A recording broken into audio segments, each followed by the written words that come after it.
Az első az interakció, hogy a résztvevők belettek vonva nagyon a feladatba. Ugye nagyon gyakorlatorientált volt ez az egész, és a visszajelzések alapján is mindenki úgy érkezett, hogy úristen, megint egy tréning, és úristen, megint valakit végig kell hallgatnom, akkor majd okos dolgokat, és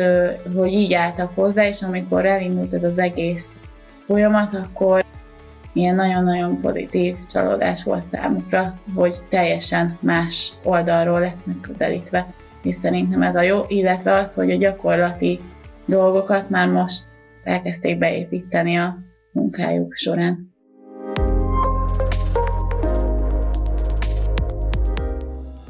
Főleg azt a részt emelték ki, amikor az elején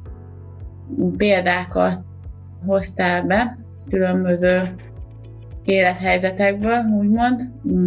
régebbi dolgokból, és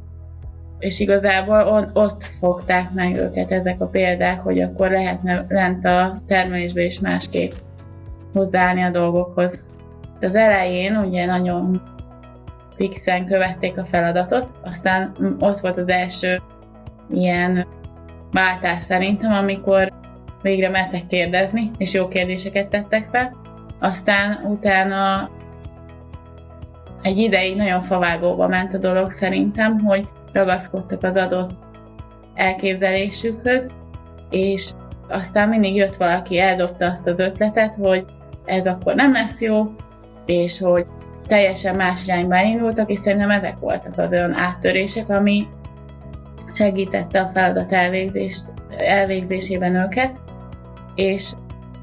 és ezeket nagyon kiemelték a visszajelzésnél is, hogy tök jó volt, mert hogy sokszor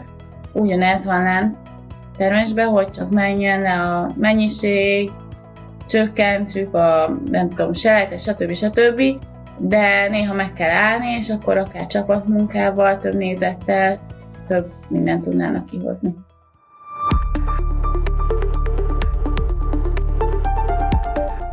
Ugye én külső szemlélőként voltam jelen a tréningen,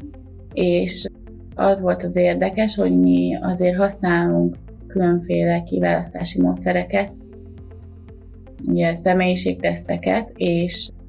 már jó régóta dolgozunk a fiúkkal együtt abból a szempontból, hogy ugye mindenféle tréningeket próbálunk nekik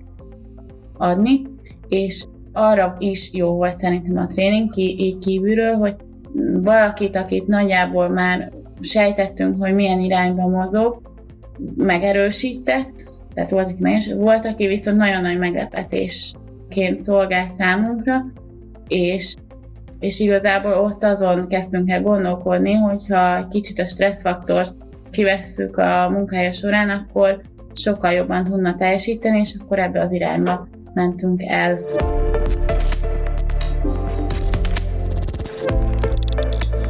Több célt is szolgálhat ez a tréning. Szerintem az egyik az a csapatépítő jellegű dolga lenne, mert például sokan nem is találkoznak, hiába vannak azonos munkakörben, sokan nem is találkoznak egymással. Maximum tényleg ez a tudják, hogy ki ő, megköszönnek egymásnak, de hogy így kicsit a nézetet megismerjék a másiknak, meg hogy ők milyen problémával szembesülnek a mindennapokban. Azért ez a része tök jó volt, hogy így csapatépítő jellege is volt. A másik nyilván a tréningből az üzenetek, hogy mit tudnak magukkal vinni, és hogy akár ez az önfejlesztés elinduljon,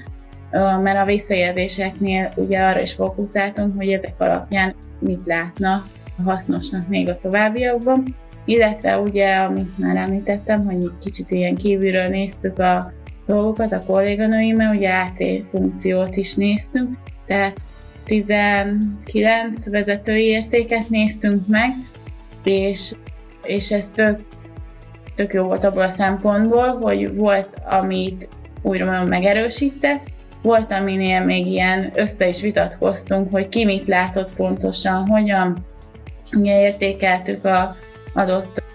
embereket, és akkor ez is egy kicsit segít a vezetői skillekben, hogy meg tudtuk határozni, hogy mi az, ami tényleg erőssége valakinek, mi az,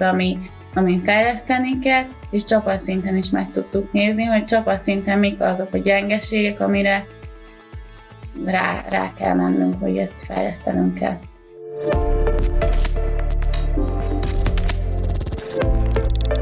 Annyit szeretnék még mondani, hogy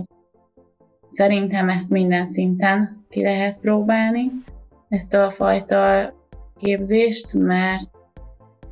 úgy szerintem mindenki először nagyon neki akar vágni, meg nagyon hősködni akar, hogy ez simán menni fog,